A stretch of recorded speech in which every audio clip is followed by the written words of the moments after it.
Hi, this is Kevin. Today you'll learn about what a quality attribute workshop is and why we need it. We learned about quality attributes in the previous video.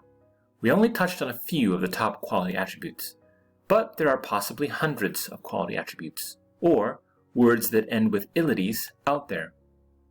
Aim to pick between 3 to 5 for your system. The more attributes you prioritize, the more complex or costly your system might end up being. Since we're trying to limit the main focus of our system, how do we prioritize and determine which attributes to work on? Enter the Quality Attribute Workshop. This is a facilitated event where we try to determine which quality attributes the system should focus on in order to be successful. Let's get started. To help learn this better, suppose your organization has decided to start a new product called WatchTube, a website where people can upload videos of themselves for other people to watch.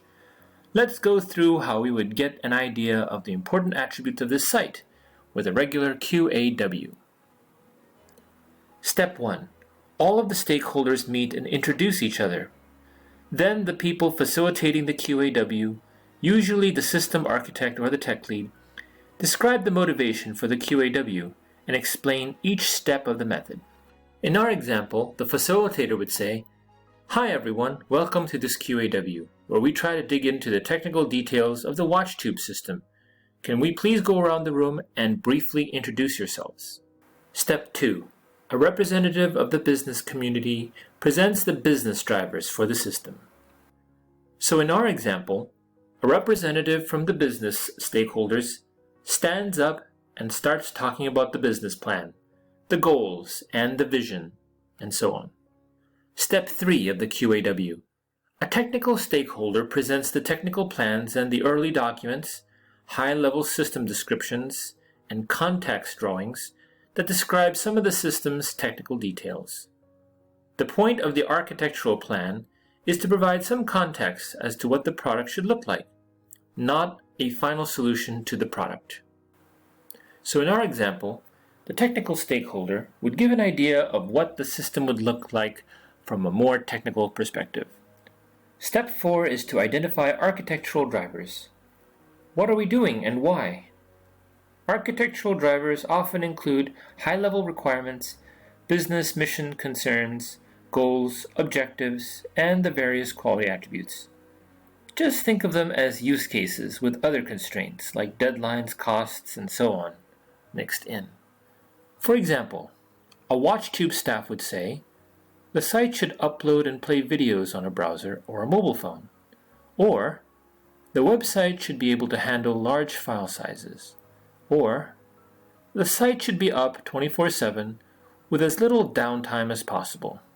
Or, you should be able to search for other videos on the site.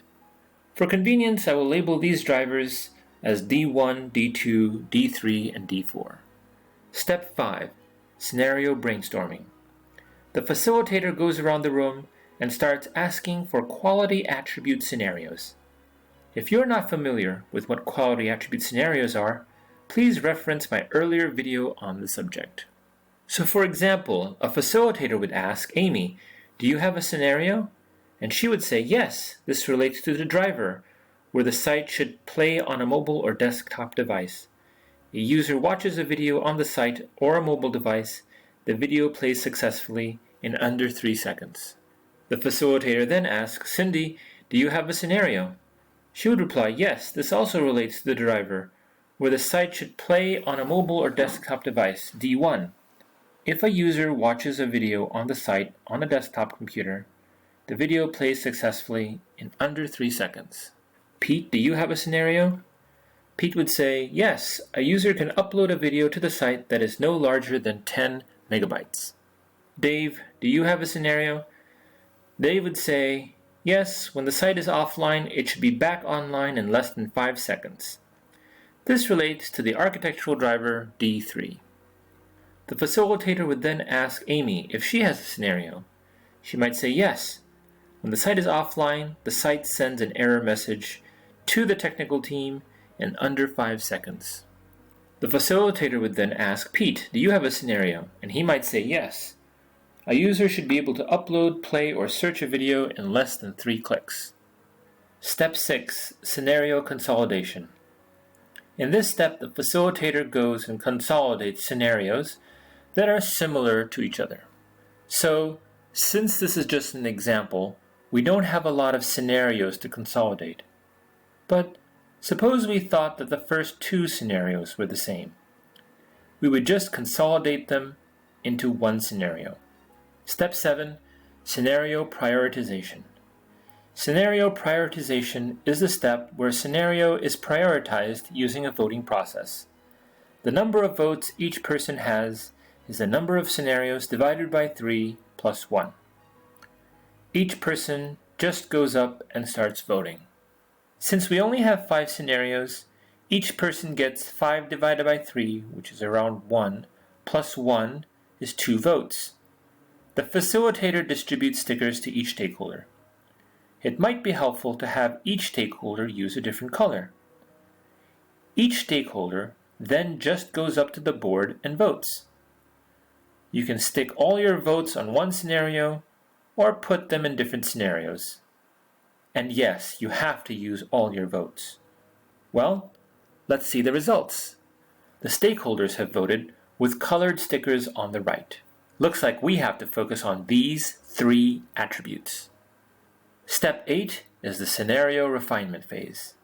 In this phase, the top scenarios are then elaborated and clarified. In our example, the stakeholders first consider the first scenario that has the most votes. When the site is offline, it should come back online in less than 5 seconds. They discuss each scenario and clarify it so that the expectations are clear. They continue on until they have gone through each of the high-level scenarios. Now that the QAW is complete, the final outcome is that there is a clear path from the goal to the architectural drivers and the quality attributes. The important quality attributes have more detail on them, and those are the ones the team focuses on first. Notice we didn't present any solution to how we're going to do it, although the engineering team probably has a few ideas at this point. The QAW is a great tool. It allows you to focus on what's important to your system and your organization. It can take somewhere between 2 to 3 hours for simpler systems, or 2 to 3 days for more complex ones. It also requires the people in the meeting to come prepared and have a good idea of what they want so that they can bring the architectural drivers forward. Also, the QAW requires that all stakeholders be at the meeting at the same time. Otherwise, everything will just drag out. But is there a shorter version of this process? What are the next steps now that we've gotten all these scenarios? Well, that's the subject of a future video. If you love this content about software and architecture, make sure you hit the notification bell and hit like. I hope you have a good day. Take care, and I'll see you soon.